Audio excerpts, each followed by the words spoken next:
Motivation gets you going, but discipline keeps you going.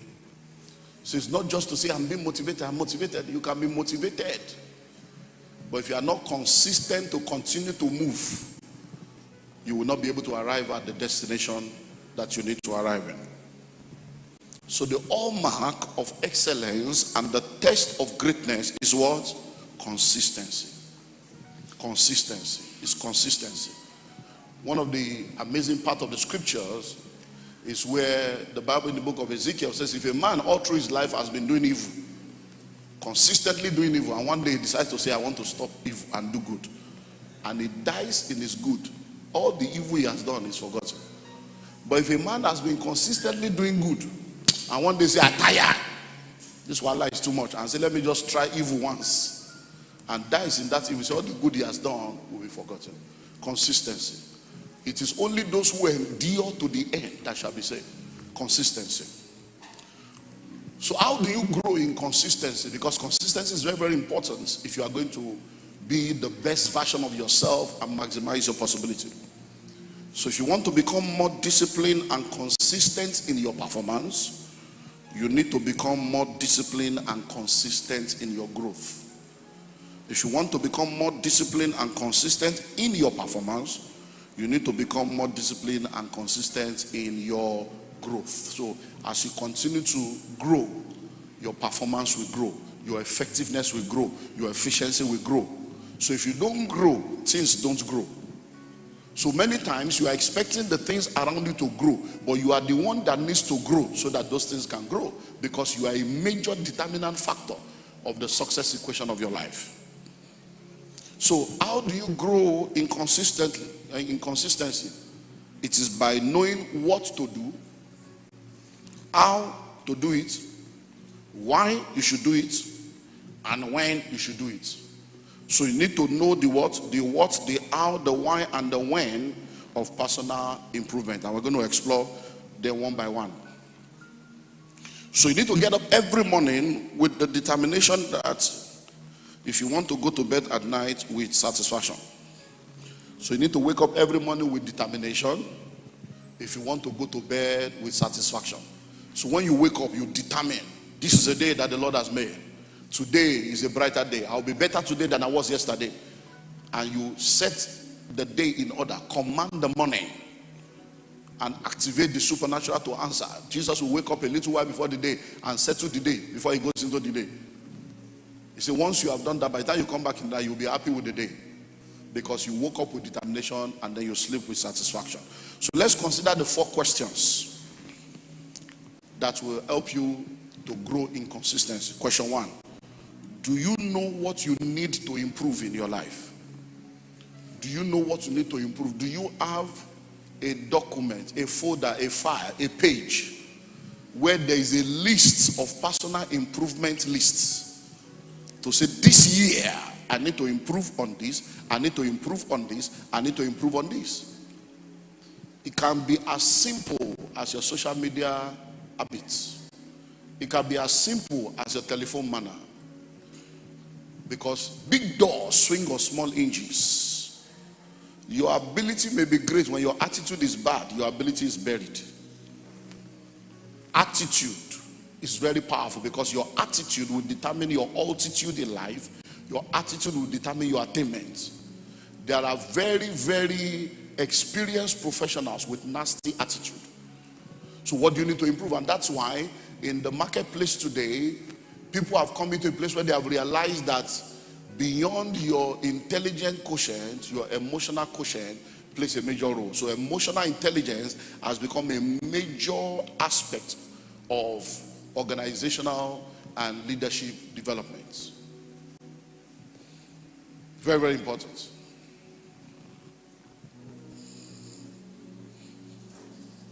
So what are the areas that you need to improve? Have people in your life have been complaining about some things?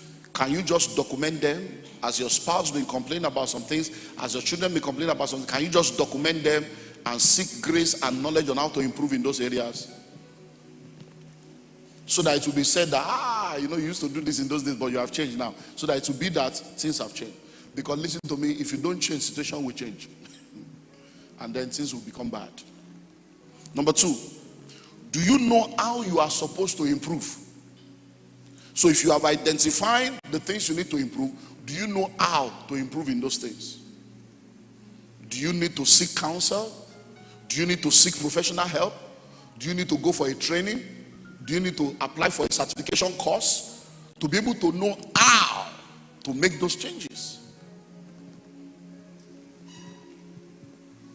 Because you may know the things you need to change, but because you don't know how to change it, it will become a struggle. Hello? Look at the rubber band revelation that we got in the conference. How the rubber band can change things within 10 days. Do you know that some people have been struggling with this, that revelation just settles it? Because now you know how, okay, this can work. Pa, pa.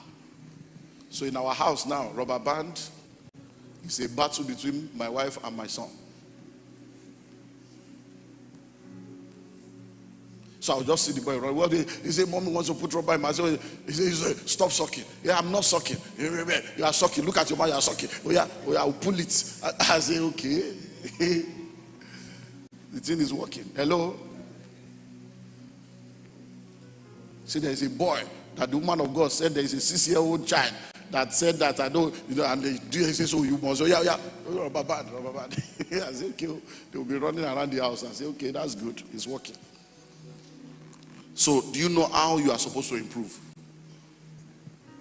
And that's what counseling is all about. I told them in the 400 level this morning, I said, many people, when they come to you, they want you to give. But while they are coming, they have determined what you must give. Hello?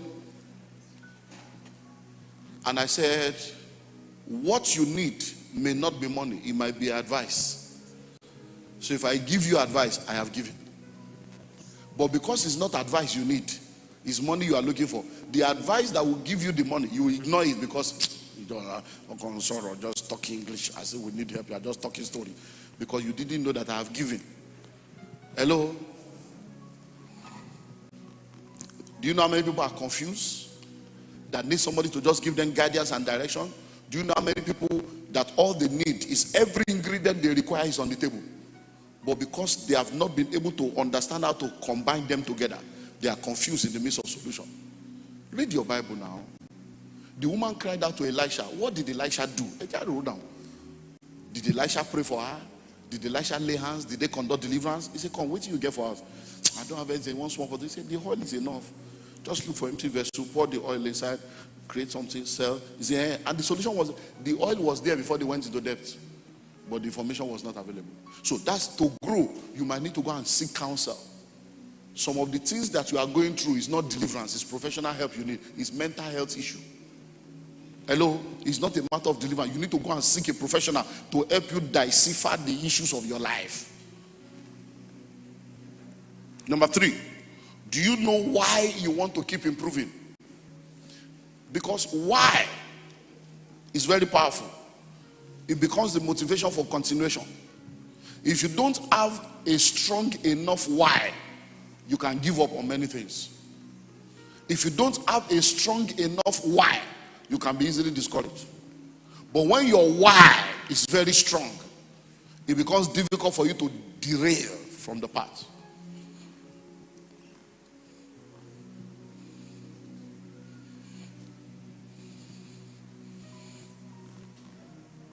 Number 4. Do you know when you are supposed to improve? Do you know when you are supposed to improve? Do you know when you are supposed to improve? Timing is very key. Timing is very, very key. Because the Bible says now is the day of salvation. Hello? Now is the day of salvation. So there is a timing. He said, Jerusalem, Jerusalem, thou hast not known the day of thy visitation. Timing. And one of the things I've learned, like I've told you over and over again, in this kingdom, there is no promotion by emotion. If it takes you 5 years to get the message, you will remain on the shelf. And there are many people that have refused to give attention to growth, attention to discipline and personal development, and they have stayed at the same bus stop when they could have gone far. Because the price you refuse to pay as a youth, you will pay as an adult with interest. If you don't endure the discipline of learning, you will have to cope with the regrets that comes after it. Hello? So he said that you submit to the discipline of learning, or you end up with the pain of regrets. So when you are a student within that 4 years, 96 people in a class, lecturers selling handouts, using lantern to read, all kinds of stuff. You go through that 4 years of pain, and then from there they send you to Jigawa, and you go and do youth corps, and then they do copper. If you see my mama, Hosanna, tell her, say, Hosanna, and you go through all that stress, then you get a job as a starter in a oil company, oil servicing company, or a starter, and then before you know it, 5 years later, 7 years later, 10 years later, you're a middle management or senior management, and you're a big boy. But there are people that didn't go through that pain, that decided to be joining courts, going for VG, pursuing girls, and then one day you are driving your Range, and then people are, you see your classmates that could have been your colleague, but because they did not submit to the discipline of learning, they have to now endure the pain of regret. So knowing when you are supposed to improve. When you are in school, be in school. It's not a fashion house. When you are young, face life. It's not for boyfriend, girlfriend. Because my mother will always say, oh, ti dodo, you never reach river, you won't fetch water. What you are rushing to carry now, it will be your own free of charge. What's your hurry? But many people, instead of taking time to discipline, pay the price now, and do what they need to do when they are young so that they can relax in old age, they're just playing games with their destiny.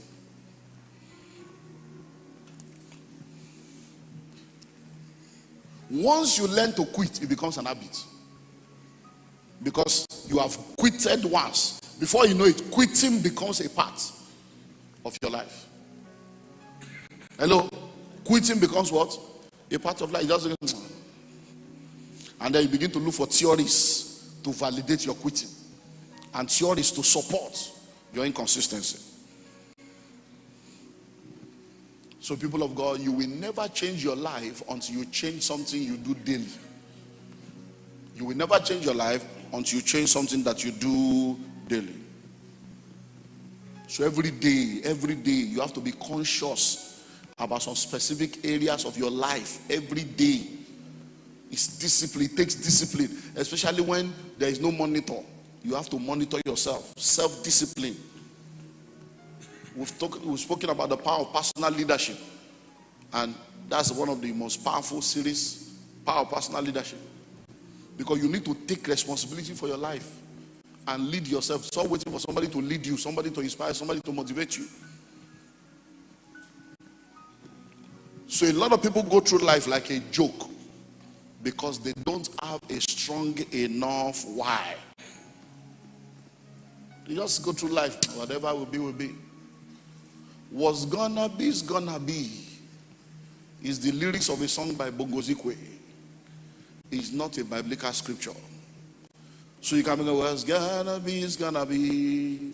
What goes up must come now. In those days, my father, Saturday morning, when he's at home, the thing will just go, what's gonna be is gonna be. There's nothing you can do about it.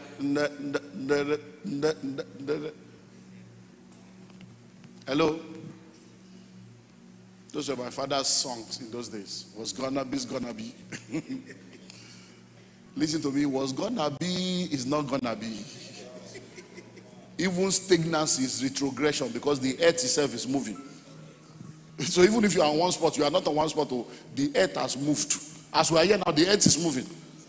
So even when you say I'm stagnant, there is really no stagnancy. It's retrogression, because things are moving. And guess what? Your age is moving. So if you think you are stagnant, you will discover that your next birthday will meet you there. So really, there's no stagnancy. Everybody that refuses to move forward, you are retrogressing. An object will remain stagnant until a force is applied. Your life will remain the same way it is until you do something meaningful about it. So there's what we call the why test. So I will advise you to take the test for different areas of your life. And the why test simply means that you need to ask yourself why 7 times. And only few people, as a matter of fact, it has been proven that only people that are like that have a genius level in reflection, not genius in their mind, genius level in reflection, can answer 7 whys. The most brilliant, most powerful people end at the 3rd and 4th. So what are you talking about? So let's do like a practical. So my brother, stand up. Just a practical. If I'm to ask you now, what is, let me not say the most important thing, what is one of the important things that you would really love to have or to become? Just one. Eh? To fulfill your calling. So, you know, I've asked the question. So let's start the 7 why now. Why do you want to fulfill your calling? That is my purpose on earth. That's your purpose on earth. Why is it your purpose on earth? By the scriptures. God said, for every man. It's God's demand for every man. Why is it God's demand for every man?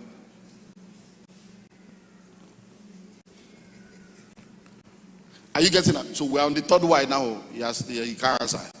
God bless you. That's what I'm talking about. It's a why test. Everything you say you want to pursue, why? When you answer that one, why the why? If you can achieve that, it will drill down to the real issue. You see, in counseling and even in consulting or therapy, that's also how we help people drill down to what the problem is in their life. Because sometimes you are either running to something or running away from something. It's a pain and pleasure dichotomy. So sometimes some of the decisions you make and some of the things you are doing is as a result of something that is a programming that has installed a software that is running you without you even knowing. Hello? I was listening to a message by a minister of the gospel, and he was talking about how a woman came to him one day and said to him, Pastor, you don't want elderly people in this church. That's why you have so many young people. You don't want elderly people in this church. So he told the woman, no, we want elders. So in fact, we need elders. We want them to come. He said, no, you don't want elderly people in this church. He said, but because the woman was elderly, he couldn't argue. He just left it. He said it took him many years for him to realize that the woman was right. In the place of prayer, in the place of deep why. Why are there no elders in this church? Why are we only gathering young people? And then the place of why, in the place of interrogation in the realm of the spirit, God took him back. God took him back to when he was young and he was part of a church. And the pastor of that church was a very humble man of God. That was so humble that when elderly people come to his church, because he was a Yoruba man, he will be kneeling down to greet his member. He was the pastor, but in humility, he was any elderly, he will be greeting them. And there were a lot of the elders were bringing more elders, the church was going there. One day, one of the elders messed up, and the guy suspended the elder for messing up. And all the elders at the meeting that this guy does not respect elders. That even if the man has done something wrong, how can you suspend an elder? And all of them left church. So the church lost all the elders in one day by a carnal riot. So when he's a student, he goes to school. When he now went to school and returned and saw that, pastor, where is everybody? He said, I will gist you. You now say, they left because this person did this, I suspended. Say, all the elders left. That's so they seal in his mind that when you gather elderly people, they can rebel against you. So even though he's a man of God, many years that software was there. So as elders were coming, he didn't say, I don't want elders, but the spirit of the paradigm was like, so he didn't know until God took him through that process. That's what why does for you. You just suddenly realize the software that is running you. We dealt with a case years ago. I was not the direct counselor, but my friend was, and I got involved in the case because I went to speak at that point and I had to be intervened. About a woman that was so confused by virtue of her experience that she never spoke about, that even the daughter she gave birth to, the husband cannot bath the daughter. And it became a problem. The daughter would just come, daddy, and rush on that. Stop that! How can you be jumping on your father like that? And I say, you too, how can you be allowing her to jump on you like that? I say, the girl will go and sit on the father. No, you can't sit on the man's lap. Hello, I'm not a man, I'm a father. It became a marital problem. The woman couldn't understand. Even the woman's younger sister, when she comes to stay in the house, if the man is going out from the room to the sitting room, you say, what's my business? Shade is not in my house. Okay, no. You cannot be in parlor alone with my younger sister. So the man was confused. Where is this thing coming from? By the time they drilled down, our father slept with her. Our brother slept with her.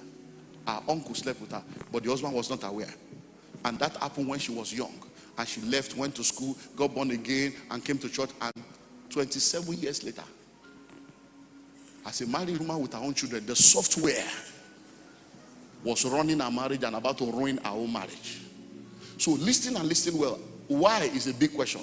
And many of you have not grown because you are still in that place. You are like Michael Jackson, a boy in an adult's body.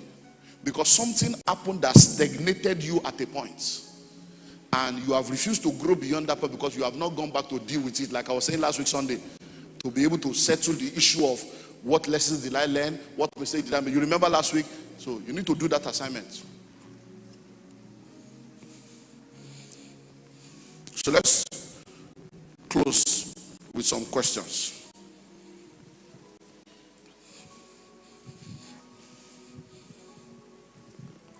I put there the salary versus commission dichotomy. Just because I want to use it as an analogy to help you understand this issue.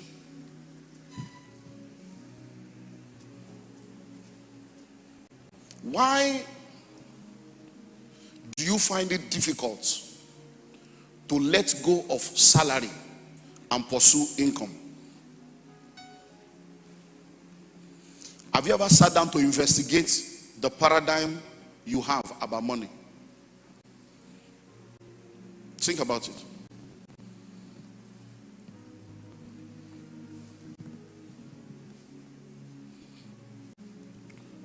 At a point in our business, when we're doing all this pay small, and all this stuff, people were bringing customers and earning commission. Sometimes we're paying some people 800 every month, 600, 450. They were not staff, just by bringing people, they would collect commission. And staff were earning 70,000, 80,000. So one day I said, come, hey guys, accountants, you are the one paying these people. How can somebody be coming almost every month collecting 800,000 and you are collecting 120? That don't you think all of you should become commission sales agents and forget salary? Say no. Some of us are professionals. We are not marketers. He was telling me no. I said everybody should be a marketer. No, we are professionals. We are professionals. Professional earning 120 and somebody is earning commission. He said, have you noticed that people that believe in salary, their mind is so salary conscious that even when you don't pay them the salary, they keep coming. 6 months without salary, 8 months without salary, based on the fact that when they pay everything together like this, ground goes scatter. And some people have done 11 months, 1 year without salary and they survive. The same set of people, when you now tell them, start your own business, how do you expect me to survive? How do you expect me to survive? But you survive. People have been without job for 1 year. and they were not homeless, they were not naked, they were not hungry, and then they get a job, and you say, bring the salary as first fruit. Hey, how do you expect me to survive? How do you expect me to survive? How were you surviving when you didn't have a job? So,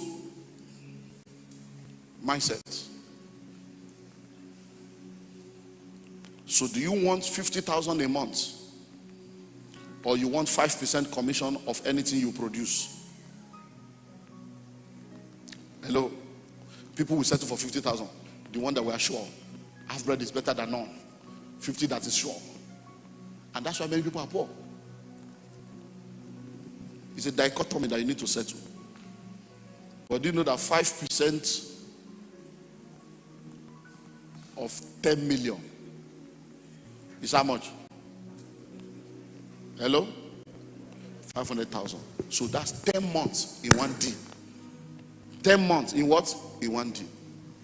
And if you do that 30 million like 7 in a whole year, it settles more than the 50,000. So let's look at these 7 questions.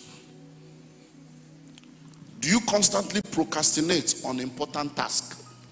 These are the growth issues. Do you constantly procrastinate on important tasks? You know it's important too, but you say, I will do it tomorrow. I will do it tomorrow. I will do it tomorrow. You keep pushing till tomorrow what you are supposed to do today. Are you that kind of a person? Your growth equation needs adjustments. Number 2, do you require coaxing to do small chores like a child? They have to coerce you. They have to promise you something, or threaten you, or push you for you to get something done.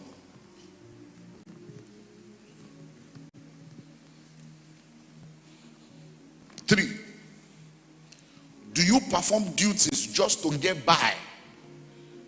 You are like a robot, just to get by. No pleasure, no involvement, no mind. The mind is not in something. You just go.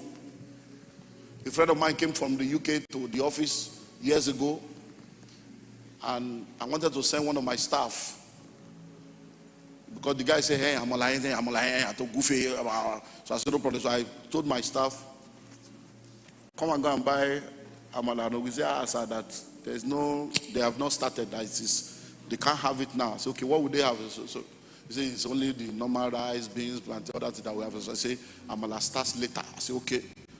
It's okay. So I now took paper. So I wrote rice. I put the price. I wrote beans. I put the price. I wrote dodo. I put the price. I wrote egg, boiled egg. I put the price, and I wrote everything. So I wrote, and I said, take, and I gave him money. So the guy now left. My friend, I said, why are you doing that? I said, what?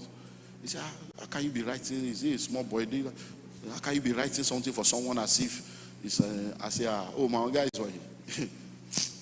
I say, it's me that work with them. I want your local law school, graduates or no graduates. I say, you'll be shocked. I'm here. These guys have done things that I'm amazed. So I said, this guy is a graduate, but anything that has to do with brain, that needs thinking, there's problem. But Tobaniko we carton by. He will rather use night bus than follow us to fly. Oh my pastor, don't worry. I will do night bus. I will go to ABC. I will meet you in Port Harcourt.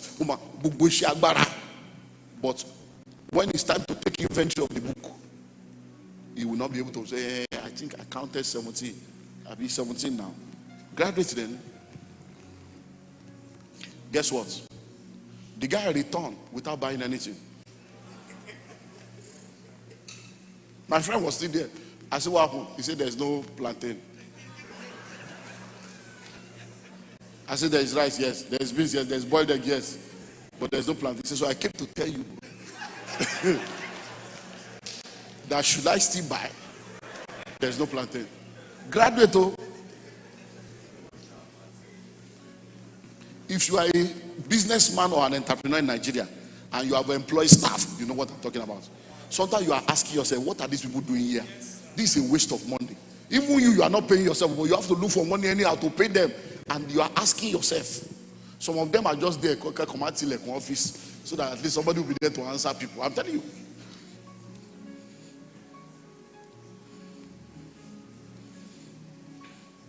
Number 4, do you constantly talk negatively about your work? Because if you are not delighting in what you do, you can't grow in it. The lessons you are supposed to learn, you will not learn. Because even every attempt to engage you for you to be able to gain experience will be seen as somebody is trying to use you. They are just using us, and monkey they walk, baboon they shop. If you don't want to be used, be useless. Be useless. Look, let me tell you something. Anybody you see that is a businessman or an entrepreneur in Nigeria employing 1, 2, 3, 4, 5 people, respect them. They are the one keeping this nation, apart from the church. I'm telling you, Nigeria is a very hostile environment for business. But when you are looking for a job, you are begging to apply. After 6 months, you form union. If it was that easy, why did your father not start a business and employ you? If it's easy like that, why your papa not get company? Make them employ you. To know how easy it is to run a company and be paying 57 people, 180 people every month. So your salary bill alone is 8.2 million every month. So you have to believe God for 8.2 million to pay other people. You have not said to your own self, oh, and then somebody thinks they are doing you a favor. Hello? Let me tell you something. In any third world nation, Nigeria inclusive, anybody that is any minimum wage has between 4 to 7 people dependent on them. Once you begin to earn like 25k, 30k, in Nigeria, I'm telling you, people will be calling you, emailing you, please, man, what 2k, man, 8,000. They'll be calling you as if, and your salary is not even enough to take you home. But do you know what happened? Most of those people don't realize that 4 to 7 people are dependent on them, and when they lose their job, many things will go out of order. It is when you now want to sack them. I'm sorry, this is my only hope. I'm the only one. You didn't know you are the one, and you are misbehaving as if you are the owner of the company. Hello? As a pastor, you cannot divorce your values from your business. So there are some things that we don't follow organizational policy. We follow covenant principles. So when people are, and tough don't feel para, first way they want bomb before they use petrol, the bath. I have to cause us to consider. I want to see one. Are you all right? Are you sure? Is everything fine with you?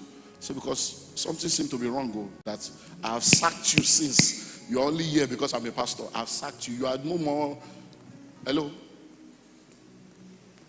What's your problem? I hope you know that if you lose this job now,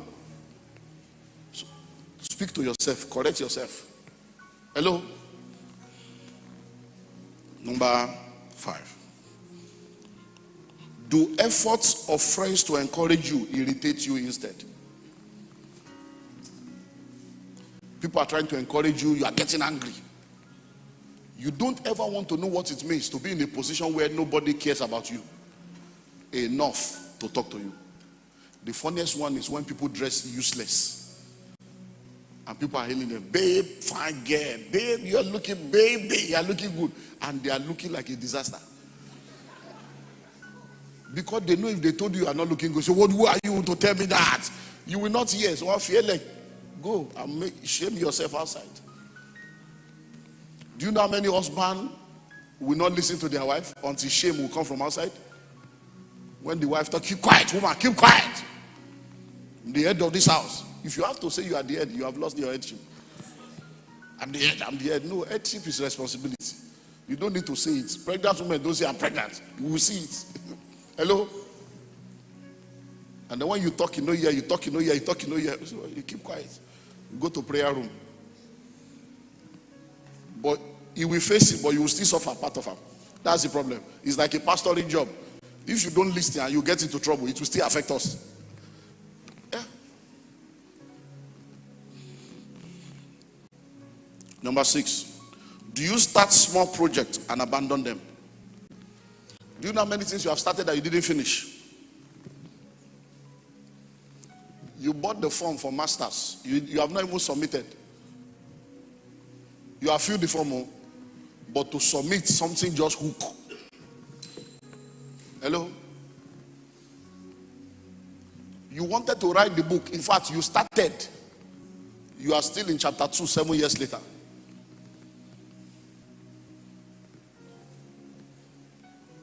You left home that you are going to visit your parents and got to the bus stop and met a friend that told you there's a viewing center where they are playing in March, and you forgot your journey and went to viewing center. No, it's just simple thing. You can't stay with something to conclusion.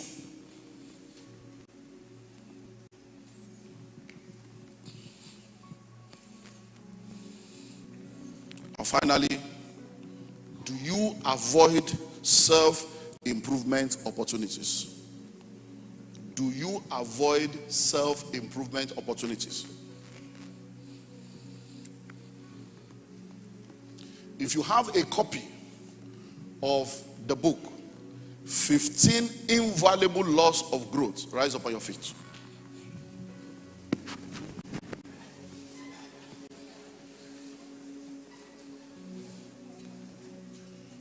Please, how much is the book?